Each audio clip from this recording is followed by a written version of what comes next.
ॐ सहनाववतु सहनौ भुनक्तु सह वीर्यं करवावहै तेजस्विनावधीतमस्तु मा विद्विषावहै। ॐ शान्ति शान्ति शान्तिः। अखण्डमण्डलाकारं व्याप्तं येन चराचरं तत्पदं दर्शितं येन तस्मै श्रीगुरवे नमः। अज्ञानतिमिरान्धस्य ज्ञानाञ्जनशलाकया चक्षुरुन्मीलितं येन तस्मै श्रीगुरवे नमः। गुरुर्ब्रह्मा गुरुर्विष्णु गुरुर्देवो महेश्वरः गुरुरेव परं ब्रह्म तस्मै श्रीगुरवे नमः। स्थावरं जङ्गमं व्याप्तं यत्किञ्चित् सचराचरं तत्पदं दर्शितं येन तस्मै श्रीगुरवे नमः। चिन्मयं व्यापि यत्सर्वं त्रैलोक्यं सचराचरं तत्पदं दर्शितं येन तस्मै श्रीगुरवे नमः। त्वमेव माता च पिता त्वमेव बन्धुश्च सखा त्वमेव विद्या द्रविणं त्वमेव सर्वं मम देवदेव त्वमेव सर्वं मम देवदेव। आवाज येतोय ना?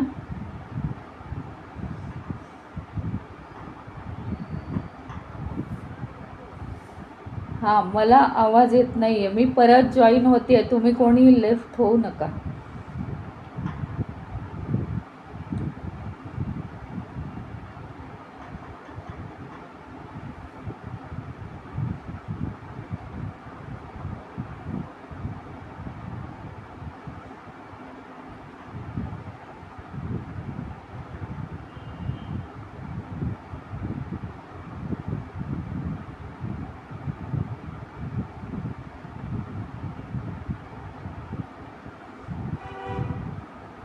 आवाज येतोय का?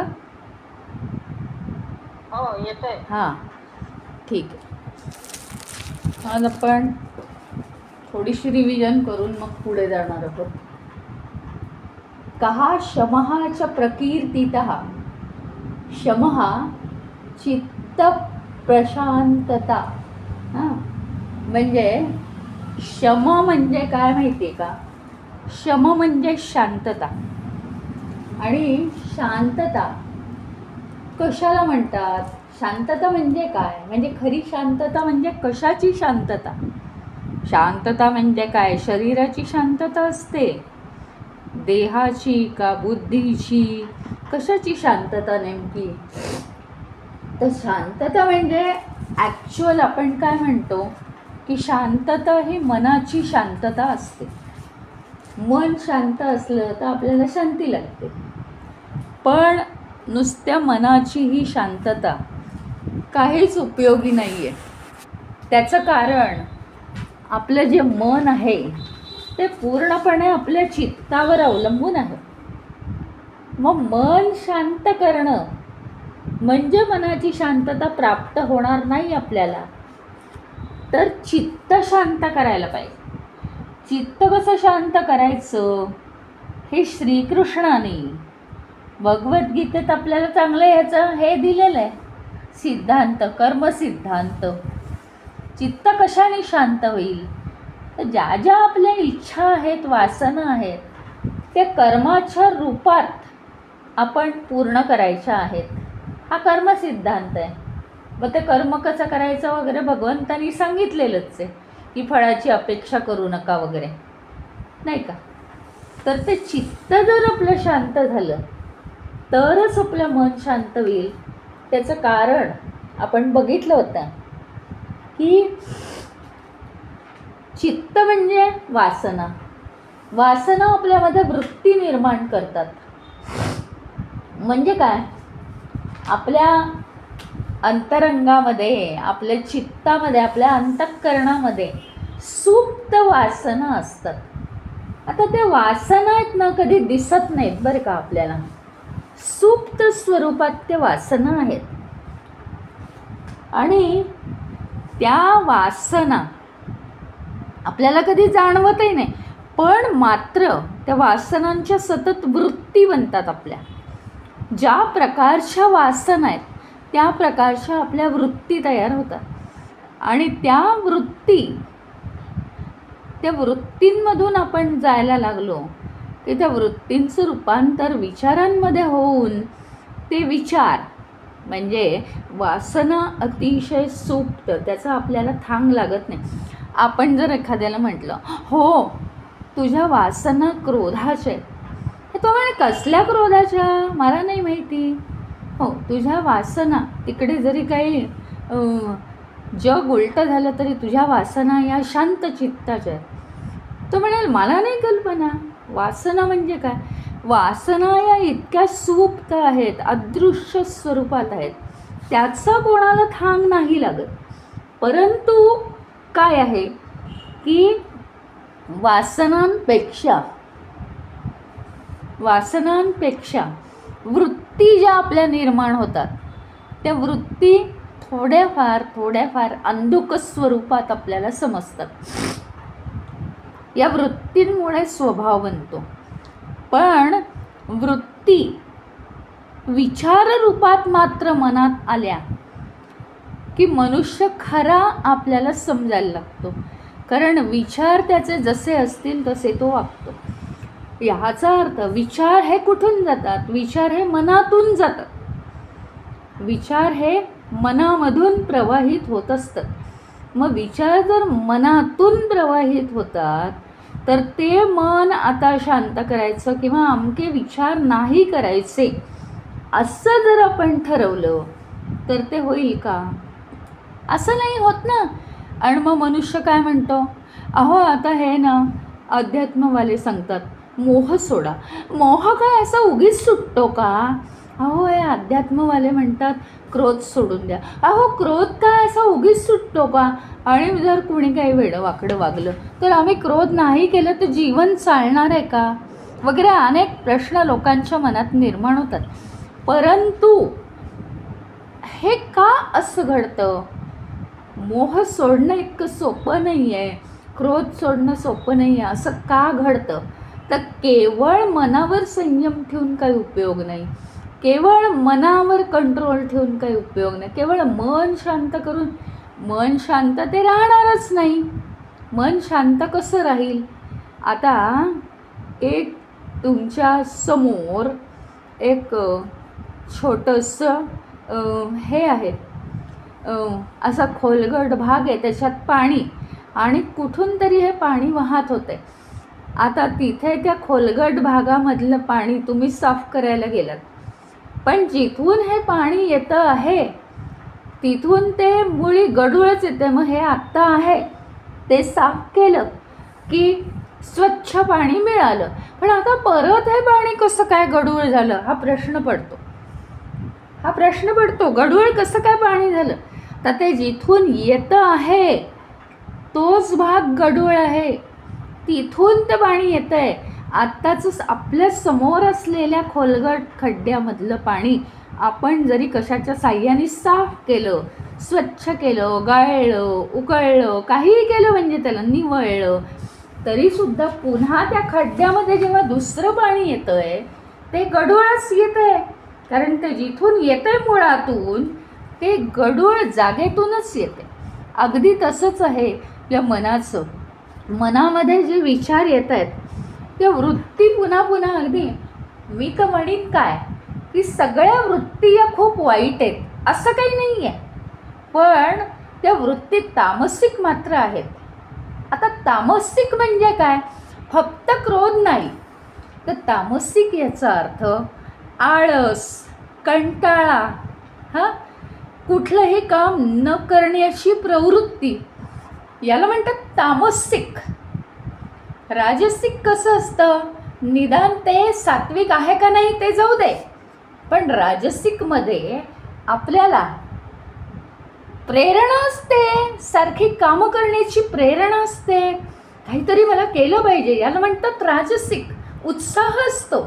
तसा तामसिकमध्ये उत्साह नाही, कंटाळा, निरुत्साह आणि क्रोध वगैरे नंतर ते असणारच. म्हणजे ते काय आजूबाजूचे ते सगळे परिणाम आहेत. परंतु काय आहे की हे फक्त मनाचे गुणधर्म नाहीत. ते आत्ताच आपण बघितल्याप्रमाणे काय आहे की वासनांच्या डबक्यातून पाणी गढूळ येत आहे. त्याच्यामुळे वासना ज्या आहेत त्या आपल्याला शुद्ध बनवल्या पाहिजेत. वासना शुद्ध कशा बनणार? वासना काही शुद्ध बनत नसतात. मग काय तर ज्या जुन्या वासना आहेत त्यांचं कर्माच्या स्वरूपात, नियतकर्माच्या स्वरूपात पूर्तता करून त्यातून वर्षी फळाची अपेक्षा न करता, आता फळाची अपेक्षा करू नका हे म्हणणारे भगवानच आपल्याला म्हणतायत की फळ हे तुमच्या मागे चालतच येतं, पण त्याची अपेक्षा का करू नका? त्याच्यापेक्षा तुम्ही असं करा, कर्मावर जोर द्या ना, कर्मामध्ये कॉन्सन्ट्रेशन करा ना. भगवंताचं हे म्हणणं आहे की फळावर जोर देण्यापेक्षा कर्म किती छान करू. ते करून काय होणार आहे? तर ते करून एकच होणार आहे की तुमच्या ज्या वासना आहेत त्याचा क्षय होणार आहे, म्हणजे ते नाहीशा होणार आहेत. वासना या आपल्या उत्तम त्या उत्तम कर्मानी ती वासना शांत होऊन लोप पावते, म्हणजे नष्ट होते. हे झालं जुन्या वासनांचं. नवीन वासना काय? जर आपण थोडेसे अलिप्त राहिलो तर नवीन वासना निर्माण होणार नाहीत. या दोन गोष्टी वासनांच्या बाबतीत सांगितल्या आहेत. या दोन गोष्टी जर आपण केल्या तर आपलं चित्त शांत होतं. आणि चित्त शांत म्हणजे वासनांचा पसारा जो आहे तो चित्तातून नाहीसा झाला, म्हणजे नवीन वासना निर्माणच होत नाही आहेत आणि जुन्या वासना हळूहळू निघून जात आहेत त्यातनं. चित्त रिकामं होतं आहे आपलं. म्हणून चित्त जर रिकामं झालं तर त्यातून येणारं गढूळ पाणी आता संपलेलं आहे आणि त्याच्यामुळे मग मन शांत होणार आहे. नुसत्या मनाची शांतता ही खरी शांतता नाही, तर चित्ताची शांतता ही खरी शांतता आहे. इथे आपल्याला एकदम ठसठशीतपणे मनात ठसवून ठेवायचं आहे. चित्त आणि मन या दोन गोष्टी अतिशय वेगळ्या आहेत, पूर्णपणे वेगळ्या. चित्तामध्ये आपल्या मन, बुद्धी, चित्त, अहंकार हे अंतःकरणाचे 4 प्रमुख भाग आहेत. ही सूक्ष्म अंग आहेत, आपली सूक्ष्म शरीर आहेत. काय? मन, बुद्धी, चित्त, अहंकार. आता हे जरी म्हटलं तरी इथं मनाचा उल्लेख वेगळा आहे आणि चित्ताचा उल्लेख वेगळा आहे की नाही? ह्यातलं आपण मन आणि बुद्धी जे वापरतो ते आपल्याला कळून येतं. अहंकार हा आपल्याला अभ्यासामुळे कळाला आहे, पण आपण अहंकारी किती वेळा होतो दिवसातनं हे आपल्याला कळत नाही अजून, की किती वेळा मला बारीक सारीक अहंकार होऊन गेलेला आहे. हां, तर ते आहे. पण त्याच्याहीपेक्षा सगळ्यात सूक्ष्म काय आहेत तर चित्त. चित्तात राहणाऱ्या वासना, याचा कधी आपल्याला थांग नाही लागत. थांग कशाने लागतो तर आत्ता मी जे काम करणार आहे, हां, ज्या कर्माकडे माझा कल आणि जे कर्म माझ्या जीवनात मी केल्याशिवाय राहूच शकत नाही, त्या कर्मांना निर्माण करणाऱ्याच माझ्या वासना आहेत, असं वासनांचं माझं डेफिनेशन आहे. बाकी वासना मला कळत नाहीत कोणचे, पण आत्ता मी काय कर्म करते, हां, मग तशाच माझ्या वासना आहेत बरं का. बस मी नेहमी पॉझिटिव्ह विचार करते का निगेटिव्ह, मग माझ्या वासनांचा हा परिणाम आहे बरं का. मग मला काय चेंज करायचं असेल मी करावं ना. काहीच प्रश्न नाही, कोणी मला अडवलं नाही. हां, आपलं चित्त कसं शांत करायचं हा इथे मोठा प्रयत्न चालला आहे. तर चित्ताची शांतता ही जीवनातली खरी शांतता आहे. ज्याचं चित्त शांत आहे तोच फक्त, म्हणजे ज्याचं चित्त शांत आहे त्याचं मन शांत होतं आणि तोच त्याचं मन परमात्म्याजवळ लावू शकतो. म्हणजे ज्याचं चित्त शांत आहे तो परमात्म्याबरोबरच राहतो, त्याचा सखा होऊन राहतो असं म्हणायला काही हरकत नाही.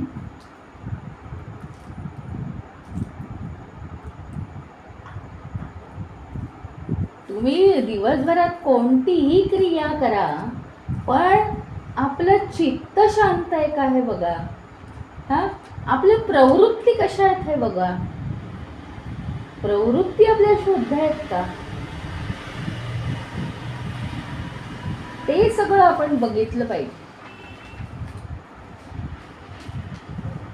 ते महत्वाचं आहे. म्हणजे मनाची जी शांती आहे ती चित्ताच्या शांतीवर, आणि चित्ताची जी शांती आहे ती वासनांचा क्षय कसा करावा या गोष्टीवर अवलंबून आहे शिकण्याची.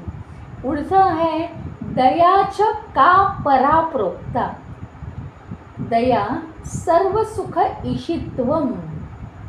हां, म्हणजे काय? दया म्हणजे करुणा आपल्या भाषेत. दया म्हणजे दयाळूपणा, करुणा, दुसऱ्याबद्दल आस्था वाटणं, दया वाटणं, प्रेम वाटणं, आपलेपणा वाटणं. मग ही सर्वोच्च करुणा म्हणजे काय? तर अतिशय छान डेफिनेशन दिलंय की सर्वोच्च करुणा दुसऱ्याबद्दल अतिशय प्रेम वाटणं म्हणजे करुणा. मग सर्वोच्च करुणा काय आहे? तर सर्वोच्च करुणा आहे की करुणा म्हणजे काय? तर मी दुसऱ्यांवर दया दाखवणं, म्हणजे मी काहीतरी उपकार करणं किंवा माझा स्वभाव मी सात्विक ठेवणं. तो सात्विक स्वभाव जो आहे तो आदर्श आहे इतरांचा आणि मी काहीतरी ग्रेट आहे असा अर्थ त्याचा अजिबात नाही आहे. तर दया किंवा करुणा हा माझ्या स्वतःच्या सुखाचा मार्ग आहे. प्रत्येकाबद्दल म्हणजे तुम्ही बोलून दाखवा नका दाखवू. आजकाल ना थोडासा शो ऑफ असतो, म्हणजे प्रेमाने वागायचं पण मनात वेगळंच असतं. असं नाही आहे. करुणा याचा अर्थ काय आहे माहिती का? तुम्ही दाखवा नका दाखवू पण मनातून प्रत्येकाबद्दल एक दयाभाव आला पाहिजे की इथे काय असं झालं, हां ते असं झालं असेल म्हणून नाही, असू दे, काही हरकत नाही, आत्ता अमक्याकडून अमकं राहिलं असेल हां पण त्याच्या मागे इतकी व्यवधानं असतात, राहू दे, काही हरकत नाही. किंवा कोणाच्याही बद्दल म्हणजे अशी करुणा निर्माण होणं आपल्या मनामध्ये. मग ते आपले प्राणी असोत पाळलेले किंवा पक्षी असोत. आता ह्यातली अजून एक गोम सांगते तुम्हाला महत्त्वाची गोष्ट की प्राणी आणि पक्षी किंवा आपल्या वनस्पती, अहो मी हे झाड लावलं त्याच्याबद्दल अगदी आपल्याला खूप करुणा वाटते बरं का. तर प्राणी, पक्षी, वनस्पती ना किंवा गाय एखादी आपली पाळलेली, हे ना आपल्याकडून कोणतीही अपेक्षा करत नाहीत आणि म्हणून ते आपल्याला आवडतात आणि म्हणून त्यांच्याबद्दल करुणा वाटते. पण ही खरी समजू नका. खरी करुणा म्हणजे काय माहिती का? मी जो मानव आहे अशाच जातीचा दुसरा मानव आहे, मी जो हुशार आहे, मला जी बुद्धी आहे त्याच जातीची तीच समानतेने बुद्धी त्याला आहे आणि कॉम्पिटिशन न करता शुद्ध मनाने मी त्याच्यावर करुणा करतो आहे. का? त्याच्याशी करुणा केल्यामुळे माझं मन करुणामय होतं आणि माझ्या आध्यात्मिक जीवनामध्ये प्रगती होते. हा एवढा अतिशय मोठा विचार या प्रश्नामध्ये आहे आणि तो आपण समजवून घेतला पाहिजे की करुणा प्रत्येकाबद्दल बाळगणं म्हणजे काय आहे. सर्वोच्च करुणा ही काय आहे. सर्वोच्च करुणा म्हणजे काय काय करायचं. प्रत्येकाबद्दल आपल्या मनात आस्था पाहिजे. कोणालाही पाहिलं आता असं प्रेम उन्मळून आलं पाहिजे. का त्याला काही ओळखी लागत नाही, पाळखी लागत नाही, काही होत नाही. पाहिलं की त्यातले गुणच दिसतात. प्रत्येकाला बघितलं की त्याच्यातले गुणच दिसतात. आणि त्या कोणाशीही ओळख असल्याची गरज नाही. त्याच्याशी बोलायचं, त्याची माहिती विचारायची, त्याच्याबद्दल प्रेम दाखवायचं, त्याच्याबद्दल आस्था करायची मनामध्ये. ह्याला काय लागतं. काही लागत नाही. पण काय मिळतं माहिती आहे. अतिशय सुख मिळतं. म्हणजे करुणा करणं हा सुखाचा मार्ग आहे. आता हे सुख मिळतं, हे कसं मिळेल. लोकांची करुणा करून आम्हाला सुख कसं मिळेल. तर पहिली सगळ्यात महत्त्वाची गोष्ट नेहमी मी सांगते, त्या गुऱ्हाळाचं उदाहरण देते की रसाचं जे गुऱ्हाळ आहे त्या गुऱ्हाळातून रस निघतो आणि मग तो आपल्याला प्यायला मिळतो. ज्यावेळी उसाचा रस काढला जातो सर्वप्रथम गुऱ्हाळ रसमय होतं, गुऱ्हाळ गोड होतं. रस काढण्याचं मशीन सगळं गोडाने लडबडून जातं आणि मगच ते दुसऱ्याला गोडी देऊ शकतं. त्याच्यामुळे करुणा, मी कुणाही दुसऱ्याबद्दल करुणा उत्पन्न केली की फायदा काय होतो माहिती आहे का. दुसऱ्याबद्दल माझ्या मनात करुणा उत्पन्न झाली की माझा फायदा काय. माझं मन करुणामय झालं. ज्याप्रमाणे गुऱ्हाळ रसमय मधुर होऊन जातं गोड उसाच्या रसाने, त्याप्रमाणे माझ्या मनातून जो विचार मी बाहेर टाकते, मग तो दुसऱ्याबद्दल असू दे, कोणाहीबद्दल असू दे, दरवेळी मी माझ्या मनातून काय विचार बाहेर टाकते. माझं कसं भलं होईल, दुसऱ्याचं कसं वाईट होईल, माझ्यापेक्षा दुसरा कसा कमी होईल, हे मी माझ्या मनातनं बाहेर टाकते. आणि त्याच्यामुळे माझं मन अशा विचारांनी भरलेलं असतं.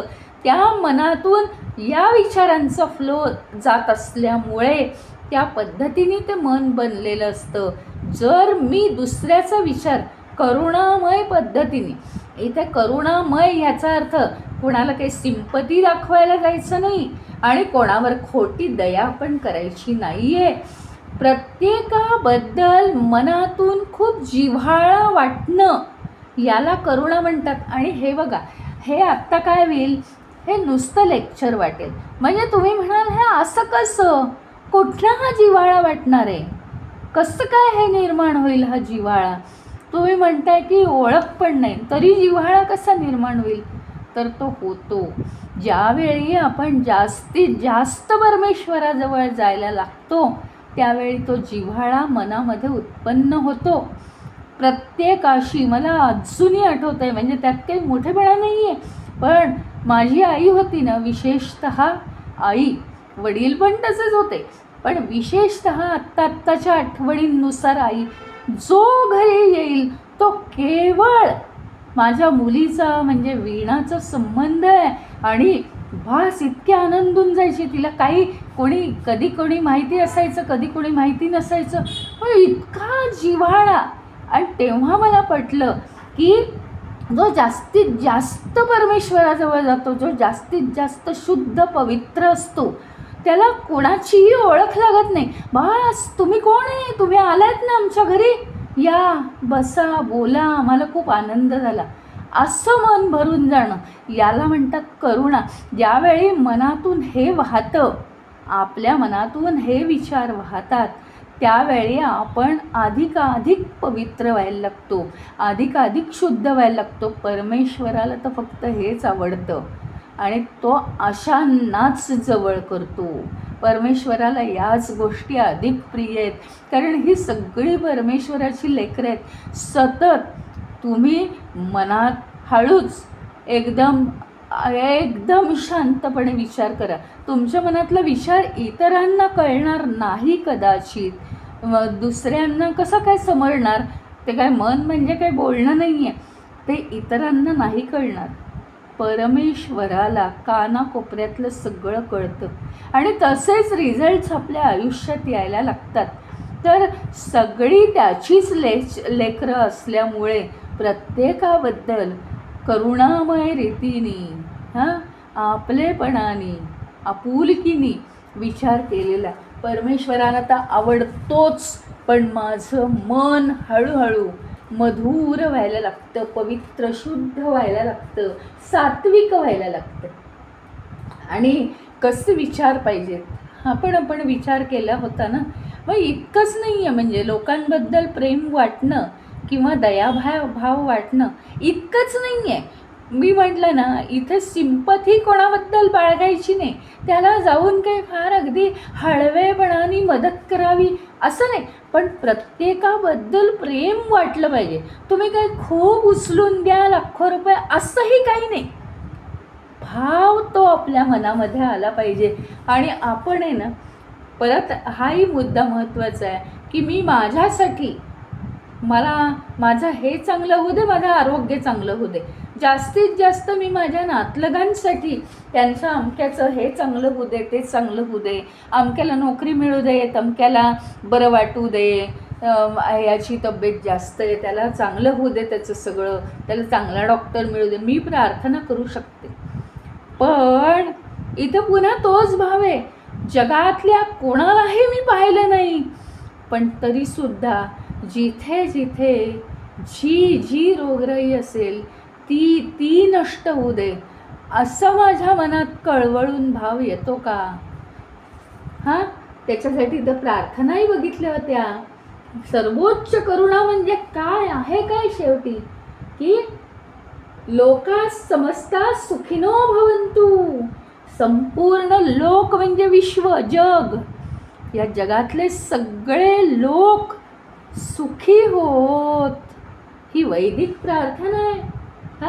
सर्वे भवन्तु सुखिनः.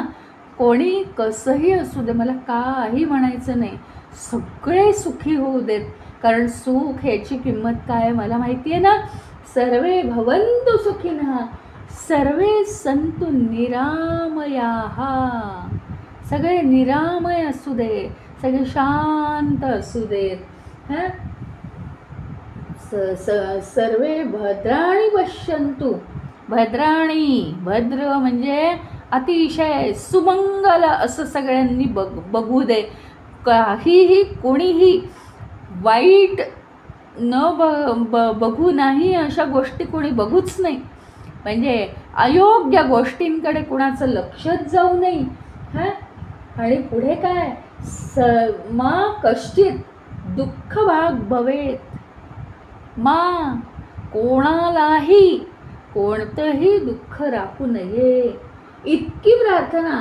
ज्यांना बघितलं सुद्धा नाही आपण, त्यांच्याविषयी सगळे प्राणी मात्र सुखी होत, असा जर आपला भाव असेल तर आपण हे सर्वोच्च करुणा जी काय आहे ती आपण समजावून घेतली आहे. दुसऱ्याचं सुखदुःखात आपण सामील झालं पाहिजे, दाखवण्यासाठी नाही आहे केवळ, तर त्याचं सुखदुःखाची जाण आपल्याला लागली पाहिजे. आणि चिन्मयानंदांचं म्हणणं काय की जो विश्वाची चिंता करतो, हे विश्व आणि चिंता करतो म्हणजे काय, बसून नुसती चिंताच करत बसतो असं नाही. माहीत नाही बाबा हे जग आता कुठे जाणार आहे, काय कमालच आहे, किती वाईट विचार आहेत लोकांचे, नुसती अशी चर्चा नाही. जो विश्वाची चिंता करतो आणि त्याप्रमाणे काहीतरी कार्यरत होतो, तो खरा दयाळू, तो खरा करुणामय, त्याला खरोखरी मानव जातीचं कल्याण व्हावं असं वाटतं. असे लोक कोण आहेत मग तुम्हाला वाटेल? असं कोणीच नाही आहे. असं नसतं. जे सगळे साधू संत आहेत ते असेच आहेत, त्यांना स्वतःच्या जीवाची काहीच नाही पडलेली. सर्वेत्र सुखिनः सन्तु बास, त्यांना एवढीच पडली आहे. जास्तीत जास्त खरं म्हणजे ते हे जग ढवळून त्यातनं चांगलं काहीतरी होण्याचा प्रयत्न करतात. पण लोकांची प्रवृत्तीच इतकी वाईट असते की लोक आहेत ना त्या साधू संतांपर्यंत पोहोचत नाहीत, काहीतरी बहाणे काढतात. कोणी म्हणतं आम्हाला वेळ नाही, कोणी म्हणतं आम्हाला ते आवडत नाही, कोणी म्हणतं आम्ही तिथे पोहोचू शकत नाही, कोणी म्हणतं आम्हाला अडचणी आहेत. परंतु या साधू संतांना ही ओढ असते की आपण जास्तीत जास्त सगळं जग सुखी करावं. आता पुढचा प्रश्न आहे, किंच आर्जवम. किंच आर्जवम उदारुतम. आर्जवम समचित्तता म्हणजे काय? आर्जवम, आर्जव करणं याचा अर्थ काही विनवणी करणं असा नाही आहे इथे. आर्जव याचा अर्थ आपल्या स्वभावात असलेला सरळपणा. हा स्वभावात असलेला सरळपणा म्हणजे काय माहिती का? जाऊ दे, यांनी मागितलं आहे ना, त्यात काही तसं काही फसवण्यासारखं दिसत नाही आहे, ते तसं असेल देऊन टाकू त्याला, एवढ्या यांनी काय होत आहे. किंवा अजूनसुद्धा व्यवहार जे आहेत त्यात आढे वेढे आणि हे असं असेल ते तसं असेल. अरे एखाद्या बाबतीत खरंच तसं असेल की कठीण आहे कार्य किंवा कोणीतरी फसवत आहे, हां त्याचा आढावा घेणं ते माणुसकीचं लक्षणच आहे, तिथं बुद्धी वापरायलाच पाहिजे आपण, नो डाऊट. पण काही लोक खूप कुरापात्या काढतात. स्वभावामध्ये आपल्या आधी सरळपणा पाहिजे आणि ते सरळ सरळ आहे की नाही तो व्यवहार इतकं पाहिलं पाहिजे. जास्त काथ्याकूट न करता अतिशय सरळपणा, स्ट्रेट फॉरवर्डनेस किंवा काहीही असेल ते अगदी लांबचा घास घेऊन काहीतरी सांगायचं, ते असंच झालं वगैरे, असं काहीही नाही. अडे वेढे नाही कसलेही कोणत्याही व्यवहारात बरं का. त्याच्यामुळे होतं काय, आपण थकत नाही जास्त, मनाने सुद्धा आपण थकत नाही कशातही आडेवेडे. आणि हे मी आता सांगूच कसं, मग नाहीच सांगत, मग त्याच्यापेक्षा राहूच दे, त्यांना कळेल तेव्हा कळेल. किंवा कोणतेही व्यवहारसुद्धा त्याच्याकडे सरळ दृष्टीने बघणं, याला म्हणतात आर्जव. आर्जव म्हणजे काय तर विनंती नाही, नम्रपणा नाही. त्या आर्जव म्हणजे ह्याचा अर्थ इथे असं आहे की कुठलीही गोष्ट करायची तर त्या गोष्टीचा जवळून विचार करायचा आणि सरळ सरळ विचार करून सरळसोट व्यवहार करायचा. जास्त पेचात स्वतः पडायचं नाही, लोकांना पाडायचं नाही. एखादा विषय तुम्हाला वाटेल की तो अभ्यासला पाहिजे, तिथे काही फसवाफसवी आहे का हे पाहिलं पाहिजे, तिथे तुम्ही करा. म्हणजे फसा असं नाही म्हणणं, पण तरीसुद्धा बऱ्याच बाबतीत व्यवहार हे अगदी अतिशय सरळ सरळ असतात, छोटे छोटे व्यवहार. त्याच्यात काही करायला नको आपण, त्याच्यात काही फार विचार करून उलटं पालटं काही वागायची गरज नाही. मग आता हा जो सरळपणा आहे आपल्या स्वभावातला, तर त्याच्यासाठी काय असणं आवश्यक आहे माहिती का? हे बघा, जो माणूस अतिशय चंचल आहे, मग हे असं असेल का तसं असेल का संशय घेत बसेल, नाही मला नाही वाटत की काही जास्त आपण लगेच निर्णय घ्यावा, मला ह्याच्यात फारच काहीतरी कठीण वाटतं आहे वगैरे. म्हणजे छोट्या छोट्या आणि साध्या साध्या गोष्टी असतील तरी एखाद्याचा स्वभाव असा गुंतागुंतीचा असतो आणि तो त्याच्यावर संशयात्मकरित्या खूप विचार करतो, स्वतः पण दुःखी होतो, दुसऱ्यांना पण पेचात पाडतो. आणि म्हणून त्याच्यासाठी सांगितलं आहे थोडाफार हा आपला स्वभाव सरळसोट पाहिजे. म्हणजे ज्या गोष्टी व्यवहारातल्या सरळ सरळ आहेत त्याच्यात काही खूप संशय घेण्याची आपण गरज नाही. जे वर्षानुवर्ष करत आलो आहे याच्यात शंका नाही आहे, चला ते करून टाकलं, आपण मोकळे आणि आजूबाजूचे लोक मोकळे. हे कशामुळे होतं माहिती आहे का तुम्हाला? का शंका कुशंका 100 वेळा का मनात येत नाहीत? एक तर तुम्ही ना त्या गोष्टीचा स्टडी करू शकता, त्यात काहीच म्हणणं नाही आहे. एखादी गोष्ट कन्फ्युजिव्ह आहे त्याचा तुम्ही स्टडी करू शकता, पण प्रत्येक गोष्टीत शंका कुशंका येणं, ह्याचा अर्थ मन चंचल असणं, ह्याचा अर्थ मन स्थिर नसणं, आणि ह्याचा अर्थ मन स्थिर नाही म्हणजे काय? आम्ही ते मन स्थिर कधीच केलं नाही, आमची साधना नाही, आणि आम्हाला आसक्तीपासून लांब राहता येत नाही.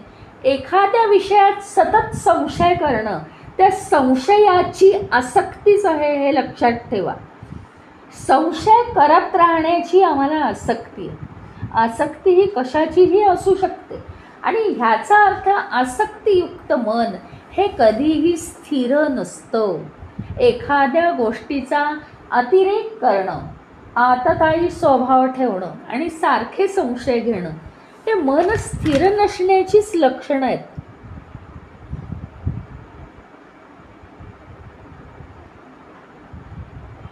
आणि दुसरी गोष्ट म्हणजे काय की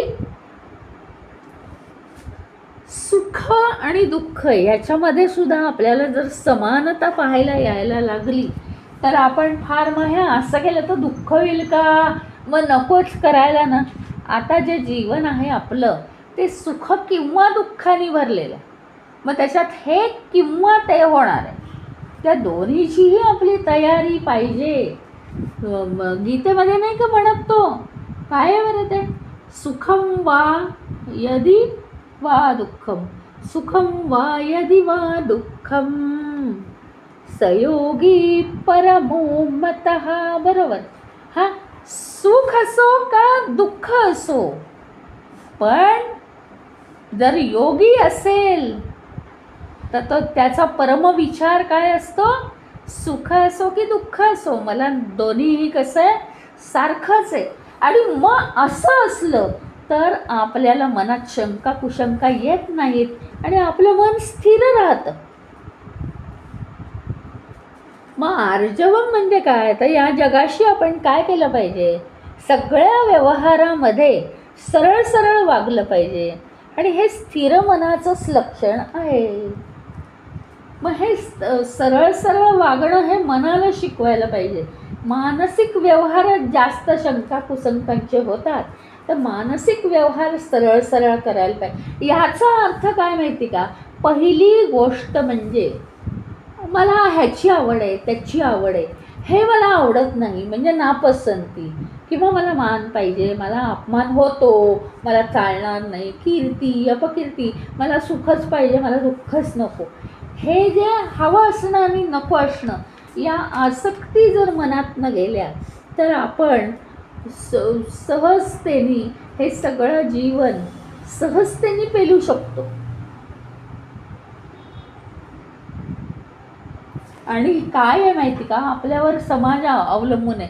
प्रत्येक व्यक्तीने असा स्वतःवर संयम ठेवला, प्रत्येक व्यक्तीने व्यवहार सरळ सरळ जर केला तर होतं काय माहिती का, प्रत्येक व्यक्तीचा व्यवहार सरळ, समंजस स्वभाव, उत्तम चारित्र्य असं जर असेल तर पुढच्या सगळ्या पिढ्या हा आदर्श बाळगून काय होतं, तसा तसा पूर्ण समाजच बदलत जातो. समाज बदलता बदलता राष्ट्र आणि सगळं विश्व बदलतं. म्हणजे माझ्या वैयक्तिक सरळ व्यवहारामुळे विश्वसुद्धा बदलू शकतं. आपली जीवनाची जी प्रिन्सिपल्स आहेत ती आपण फिक्स केली पाहिजे आणि त्याच्यामुळे आपल्याला सुसंस्कृतता आली पाहिजे. या सगळ्या गोष्टींनी आपलं मन काय होतं, स्थिर होतं. सगळ्या गोष्टींचा जर आपण विचार केला तर आपलं मन स्थिर होतं.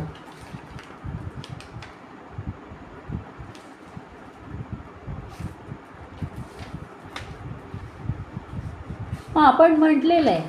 आता सरळपणा म्हणजे काय, उदाहरण घेतलं होतं तुम्हाला आठवेल उदाहरण.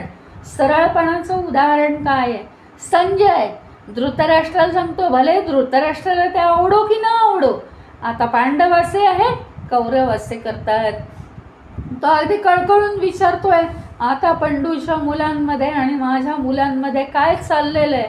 संजय जे आहे ते सांगतोय, आता असं होणार आहे, आता तसं होणार आहे, आता श्रीकृष्ण पांडवांच्या बाजूनी आहे, श्रीकृष्णाचं सैन्य जे आहे ते कौरवांच्या बाजूनी आहे, असं सगळं तो सांगतोय. म्हणजे धृतराष्ट्राला एकदा आनंद होतोय आणि एकदा त्याला दुःख होतंय आणि ह्याच्याकडे संजय काहीही लक्ष देत नाही.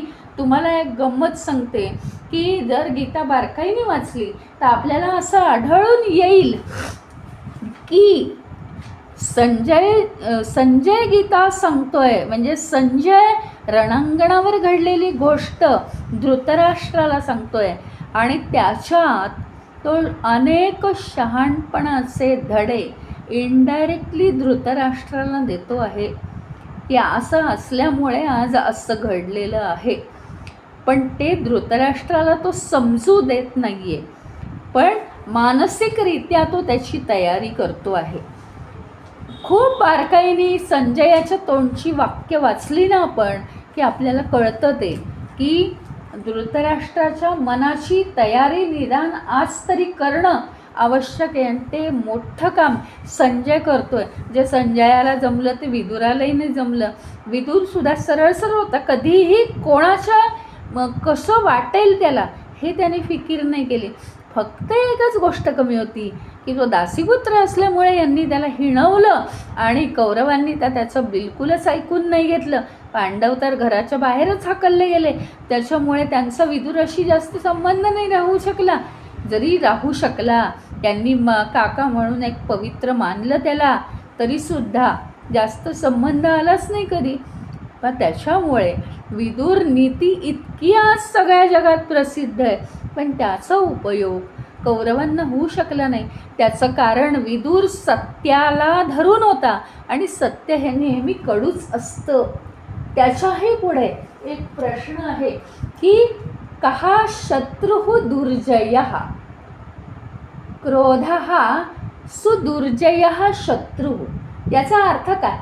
कहा शत्रुः दुर्जयः म्हणजे कहा म्हणजे कोणता शत्रू, दुर्जय ज्याच्यावर जय नाही मिळवता येत असा शत्रू कोणता असेल तर आपला क्रोध हा सगळ्यात मोठा माणसाचा शत्रू आहे. आणि क्रोध हा कशातून उत्पन्न होतो? तुम्ही म्हणाल, आत्ताच तुम्ही सांगितलं क्रोध उत्पन्न होतो तो तमोगुणातून, पण इथे थोडासा वेगळा दृष्टिकोन आहे. आता काय आहे माहिती का, रजोगुणातून आपण काही करायला लागलो. तमोगुणातून जो क्रोध उत्पन्न होतो ना, तो तमोगुणातून क्रोध जो उत्पन्न होतो तो प्रेरणात्मक नाही आहे. म्हणजे काय आहे, तो आळशी क्रोध आहे. आळशी क्रोध स्वतःवरच तो क्रोध करत बसतो.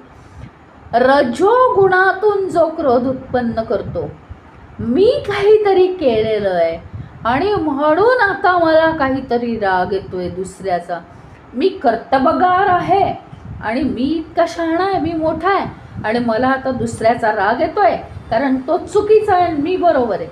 रजोगुणातून हा क्रोध निर्माण झालेला आहे.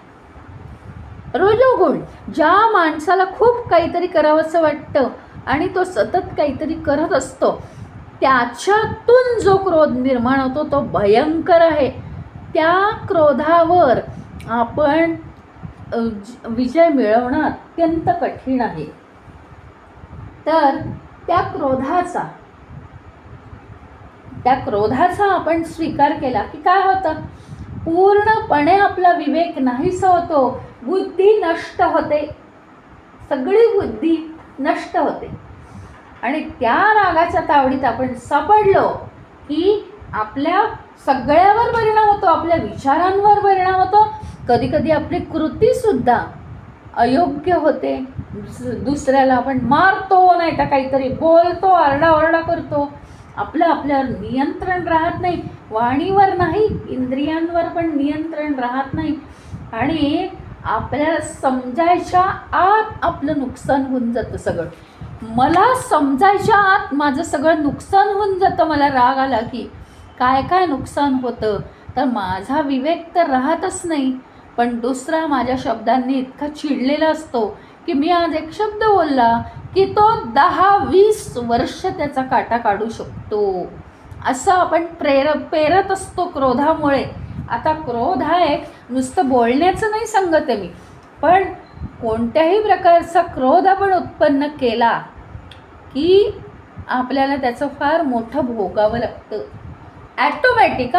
म्हणजे हे कसं आहे, मी जर एखाद्याला दुखावलं, माझ्या रागामुळे त्याला काहीतरी बोललो, त्याच्या मनात ते सुरू होतं लगेच, आणि केवळ त्याच्या मनात जी तळतळ होते त्याच्यामुळे काहीतरी अनेक गोष्टी माझ्यावर येऊन कोसळतात.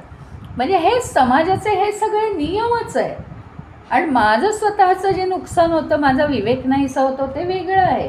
हां, आता गीतेत हा श्लोक आहे, क्रोध किती नुकसान करतो सगळ्यांना माहिती आहे. क्रोधात भवति सम्मोहः, सम्मोहात् स्मृतिविभ्रमः, स्मृतिभ्रंशात् बुद्धिनाशो, बुद्धिनाशात् प्रणश्यति.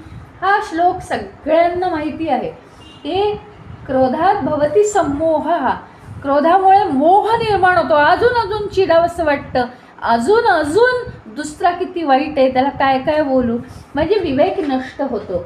सम्मोहात स्मृती विभ्रमः, आपलं स्मरण चाललं जातं, अरे आपण कुणाला बोलतोय, काय करतोय, तो माझ्यापेक्षा मोठा आहे का, तो असा आहे का, तो कोणत्या अधिकारावर आहे, तो माझा बॉस आहे का, सगळं विसरून जातो.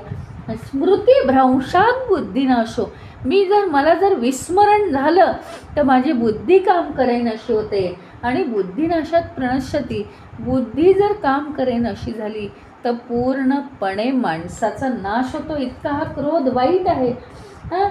नाशाकडेच आपली झुकण्याची कृती चालू होते रागामुळे. आता ह्याला एक अतिशय सुंदर उदाहरण आहे, आपण जर आठवलं, महाक्रोधाचं उदाहरण आहे. तुम्हाला माहिती आहे सगळ्यांना की राग जर माणसाला आला तर तो राग माणसाला कोणत्या थराला घेऊन जातो. याचं एक उदाहरण म्हणजे अश्वत्थामा. माहिती आहे ना, अश्वत्थामा काय होता, कुरुक्षेत्रावर 18 दिवस युद्ध चाललं होतं बरं का. 18 दिवस युद्ध, घनघोर युद्ध चाललं होतं कुरुक्षेत्रावर, आणि त्याच्यात हा अश्वत्थामा हारला होता.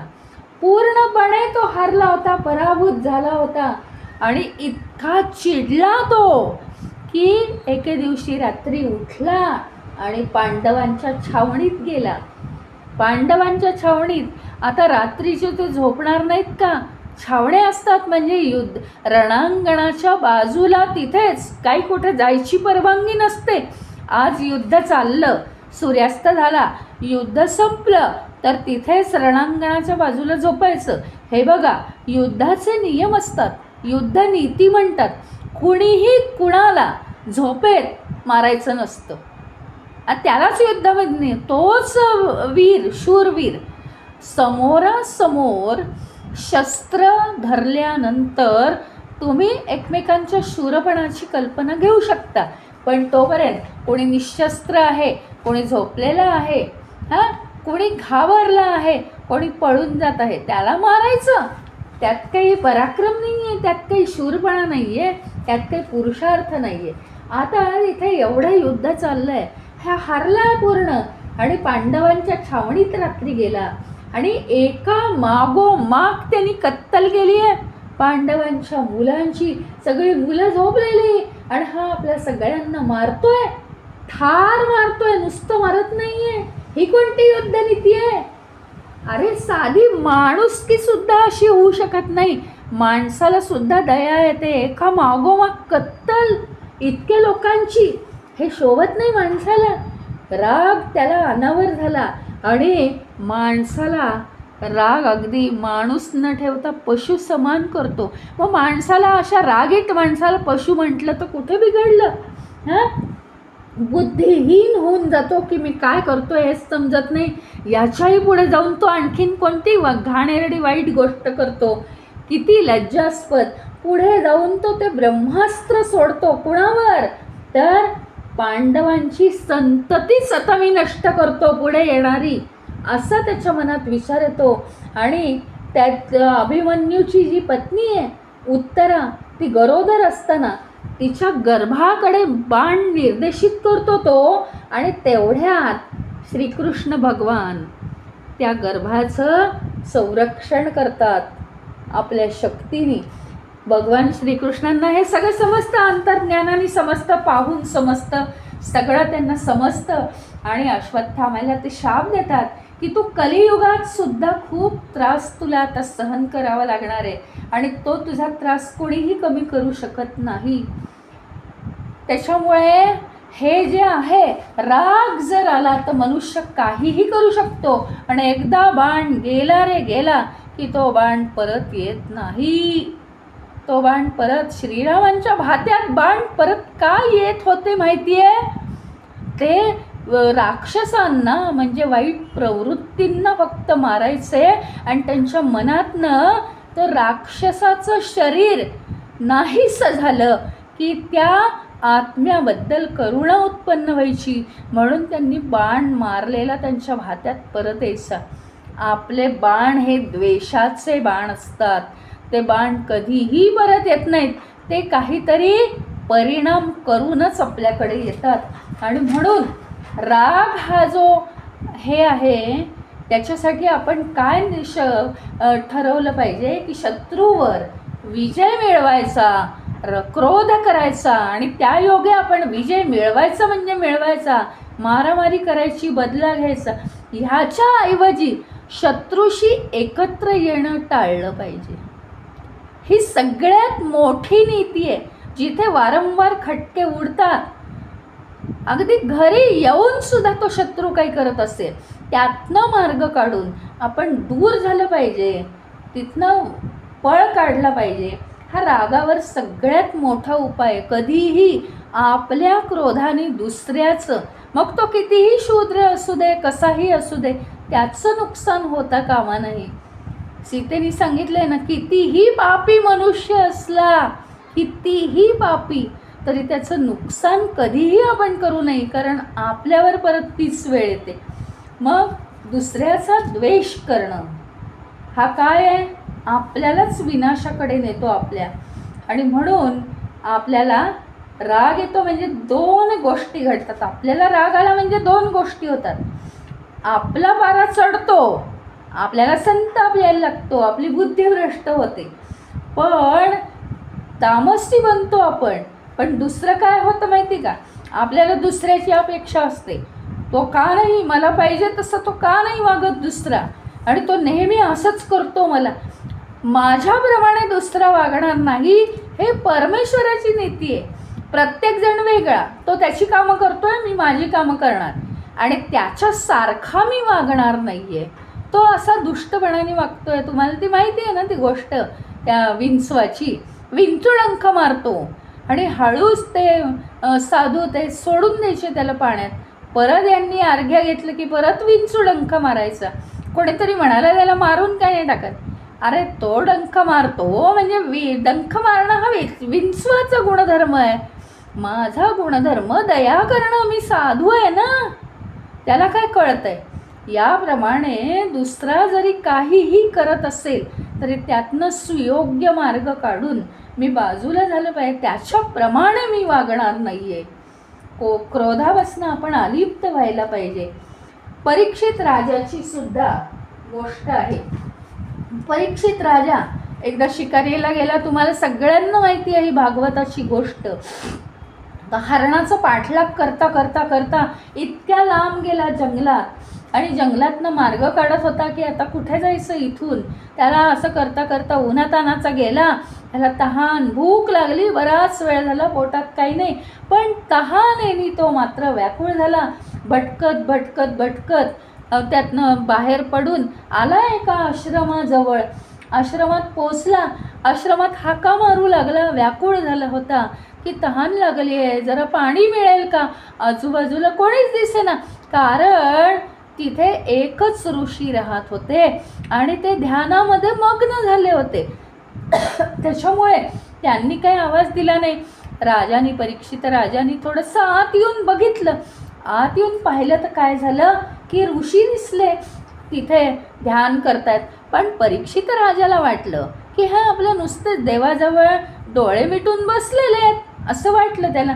मग हे मला एवढी तहान लागली आणि हे का बरं उत्तर देत नाही आहेत. पण ते खरंच ध्यानामध्ये गेले होते आणि ते जागृत नव्हतेच. मग राजाला खूपच राग आला बरं का. इतका परीक्षित राजा, इतका तो सात्विक, संपूर्ण तो चांगलं त्यांनी प्रजेचं रक्षण केलं होतं, इतका शूर पराक्रमी बरं का. आणि जर राग आला तर सगळे गुण कसे मातीत मिसळतात. त्याला राग आला की मला एवढी तहान लागली आहे, माणूस की नाही, नुसतं देवाजवळ डोळे मिटून काय करतायत, अरे माणसाला पाणी तरी द्या. त्याने एक जवळ जंगलच होतं ना, ते मेलेला साप पडलेला होता, हातात घेतला आणि त्यांच्या गळ्यात घातला. तिथून तो निघून गेला कारण संतापला होता पाणी न मिळाल्यामुळे. तो निघून गेला. थोड्या वेळाने त्या ऋषींचा मुलगा तिथे आला. अजून ऋषी ध्यानस्थच आहेत. तर ऋषींचा मुलगा आला की हा काय प्रकार आहे म्हणून त्यांनी ध्यान लावलं. ध्यान लावल्यानंतर अंतःकरणामध्ये त्याला समजलं, अंतर्मनामध्ये त्यांनी जाणलं की असा प्रकार घडला आहे. परीक्षित राजा इथे येऊन गेला, माझ्या पिताश्रींचा त्यांनी अपमान केला. त्याला अतिशय संताप आला आहे बरं का. आणि संतापून त्यांनी अंतर्मनातूनच आता परीक्षित राजाला शाप दिलेला आहे. काय शाप दिला की 7 दिवसानंतर हा जो गळ्यात घातलेला साप आहे माझ्या वडिलांच्या, तो गळ्यात घातलेला साप 7 दिवसानंतर जिवंत होऊन त्या परीक्षित राजाला डंख मारेल, असा डंख मारेल की त्याला तो मृत्यूच आणेल, असा त्यांनी शाप दिला. आता हे सगळं झालं. मग काही वेळाने हे सगळं घडल्यानंतर ऋषींचं ध्यान पूर्ण उतरलं. आता ऋषी ध्यानातून बाहेर आले. समोर मुलगा बसला होता. पण ऋषींना मुलगा का बेचैन आहे म्हणून त्यांनी परत ते ध्यानात गेले आणि बघितलं तर अंतर्मनामध्ये त्यांनी जाणलं, झालेला सगळा प्रकार त्यांना समजला की असं झालं आहे. परीक्षित राजा इथे येऊन गेला, माझ्या मुलाला त्याच्या पित्याचा अपमान केलेला दिसला, तो संतापला आहे, त्यांनी परीक्षिताला शाप दिलेला आहे. हे सगळं त्यांना समजलं. आणि ते त्या मुलाला म्हणाले की तू ज्याला शाप दिलायस तो राजा अत्यंत चांगला आहे, तो श्रेष्ठ राजा आहे, प्रजेचं उत्तम पालन करणारा आहे, पराक्रमी शूर आहे, तहानेने व्याकुळ झाला आहे. म्हणून अनवधानाने जर त्याची चूक झाली असेल, अरे तहान लागलेल्या जीवाला पाणी हवं असतं, बाकी त्यात एवढं मोठं काही नाही आहे.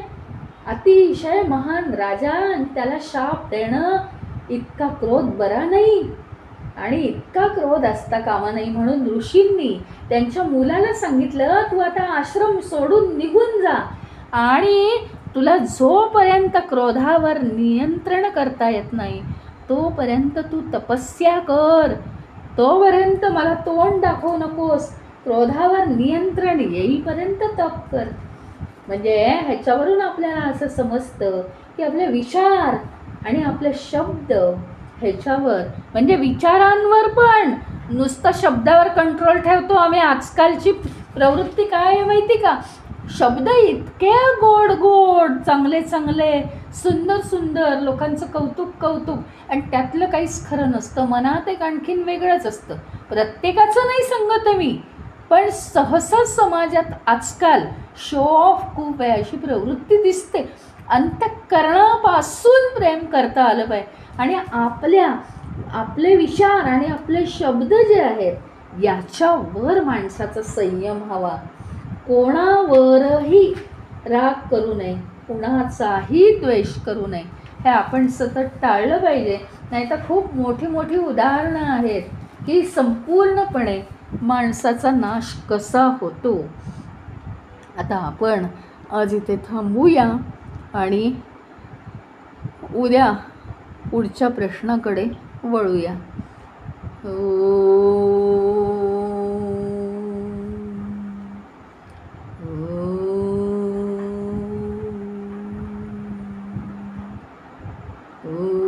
पूर्णमदः पूर्णमिदं पूर्णात् पूर्णमुदच्यते पूर्णस्य पूर्णमादाय पूर्णमेवावशिष्यते. ओम शांति शांति शांति. हरि ओम. श्री गुरुभ्यो नमः. हरि ओम.